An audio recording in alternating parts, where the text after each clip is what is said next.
Ram Prakash official में एक बार फिर आपका स्वागत है।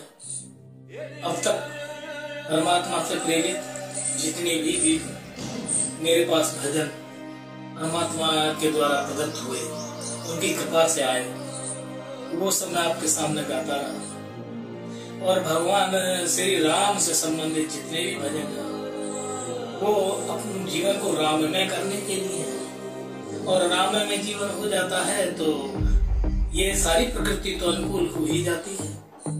जिनको भी परेशानी आने वाली हो वो इन भजनों को गाए तो परेशानियां दूर अवश्य होंगी, जीवन से परेशानियां दूर हो जाएंगी और मस्तिष्क से जितनी भी तनाव है वो निकल जाएंगे। उसे केवल आप ध्यान से सुनते ही चले जाए तो आपको अच्छा लगेगा। एक भजन आपके सामने ऐसा प्रस्तुत कर रहा हूँ जो प्राचीन पुराना है और ये तो नहीं मालूम इनके द्वारा लिखा गया, लेकिन हृदय को बहुत अच्छा लगा, मेरे को बहुत अच्छा लगा। इसीलिए मैंने सोचा कि आप सब तक प्रेरित करूं, अपने आवाज में आपको गाने का प्रयास कर रहा हूँ और आपसे उम्मीद करता हूँ कि आप इसे सुनेंगे, बस ध्यानपूर्वक सुनते चले जाएं और जीवन का आनंद लेते चले जाएं। काज आज महाराज लाज गई मेरी, बिन काज आज महाराज लाज गई मेरी, दुख हरो द्वारिका नाथ शरण में तेरी, दुख हरो द्वारिका नाथ शरण में तेरी। ये जो सभा है वास्तव में अत्याचारियों की सभा है। धृतराष्ट्र पुत्र मोह में पागल हो गए हैं और पिता में भीष्म अपने वचन से बंधे हुए हैं, अपनी प्रतिज्ञा से बंधे हुए हैं। आचार्य द्रोण ने नमक खाया है इसलिए वो भी नहीं बोल सकते। कर्ण को तो अपने एहसानों से दुर्योधन ने दबाया हुआ है इसलिए वो भी बोल नहीं सकता। वो तो दुर्योधन के लिए बोल सकता है, बस दुर्योधन के पक्ष में बोल सकता है। पांचों पांडव अपने धर्म में बंधे हुए हैं और वो भी द्रौपदी की रक्षा करने में असमर्थ अपने को पा रहे हैं। शकुनी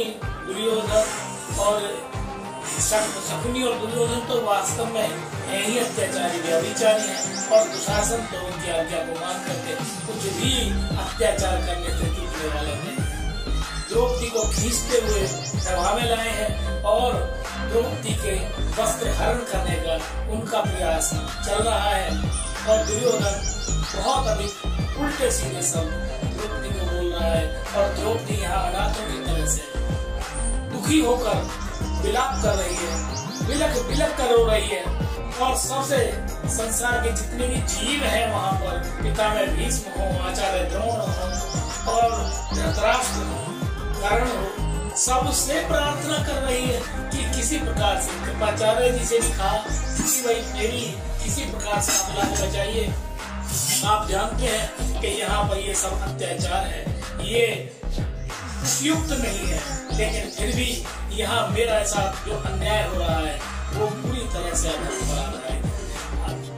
ये धर्मराज युधिष्ठिर स्वयं को हारने के बाद में मुझे हारने का अधिकार ही कहा है, लेकिन इन्होंने वो काम किया कि जो ये जानते ही नहीं। और यहाँ पर अगर आप मेरी रक्षा करेंगे तो आपके कुल की, ये तो सब आपका कुल है, आपका वंश है महाराज, ये मर्यादा है, ये मर्यादा का हनन हो रहा है और इस मर्यादा के हनन को आप रोकिए। लेकिन कोई भी किसी भी प्रकार से द्रौपदी की विनती सुनने को तैयार नहीं है। तो यहाँ पर द्रौपदी किस प्रकार से सभा के सामने विलाप कर रही है। आप द्रौपदी बन जाइए थोड़े समय के लिए, द्रौपदी के भावों को समझकर और उसके साथ में मेरे साथ मन लगाकर अपने हृदय में प्रेरणा प्राप्त कीजिए। बिन काज आज महाराज लाज गई मेरी, दुख हरो द्वारिका नाथ शरण में तेरी, दुख हरो द्वारिका नाथ शरण में तेरी। दुशासन वंश कठोर महा दुखदाई, दुशासन वंश कठोर महा दुखदाई।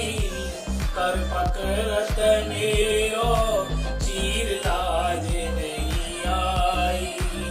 अब भयो धर्म का नाश, पाप रयो छाई। लख अधम सभा की और नारी भी खाई। अधम सभा की ओर बिलखने से, रोने से कुछ मिलने वाला नहीं है। संसार के लिए रोने से कुछ भी प्राप्त होने वाला नहीं है। रोना है तो सदैव परमात्मा का ध्यान करके रोना चाहिए, वो ही सब परेशानियों को दूर करने वाले हैं। हे कृष्ण, करे करे संताप विलाप सभा में तेरी। दुख हरो द्वारिका नाथ शरण में तेरी। जहाँ बैठे राज समाज नीति सब खोई।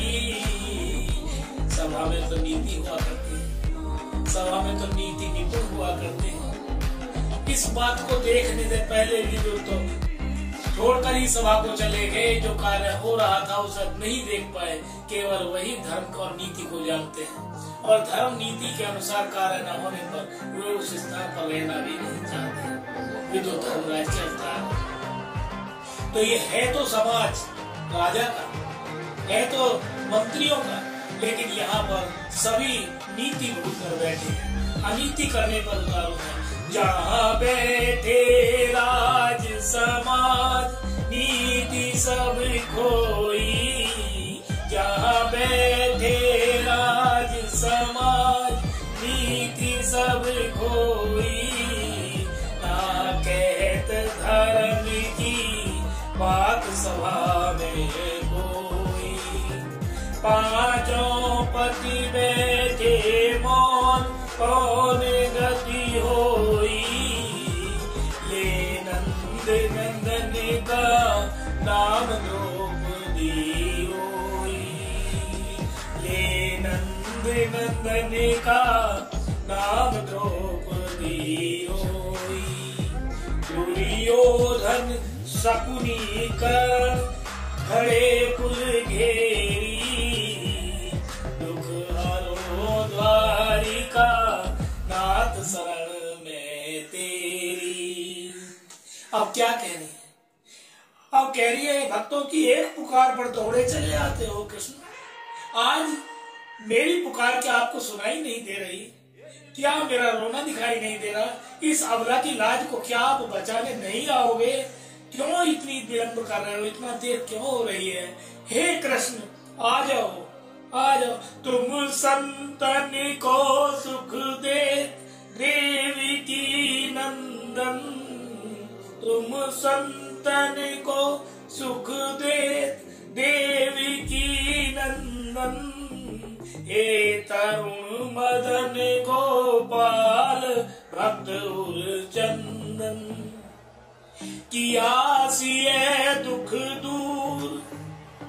जब धनुष टूट नहीं रहा था, भगवान श्री राम ने, ये कृष्ण भगवान राम जो अंतर करते हैं वो मूर्ख है। भगवान राम ने उस धनुष को तोड़ करके सीता के दुख को तुरंत ही दूर किया। और यहाँ पर यही कहा जा रहा है कि आसिए दुख दूर शंभु धनु खंडन। हे तरुण मदन गोपाल मुनि मनोरंजन। हे तरुण मदन गोपाल मुनि मनोरंजन। करुणा निधान भगवान करी कहाँ देरी। दुख हरो द्वारिका नाथ शरण में तेरी। दुख हरो द्वारिका नाथ शरण में तेरी। दुख हरो द्वारिका नाथ शरण में तेरी।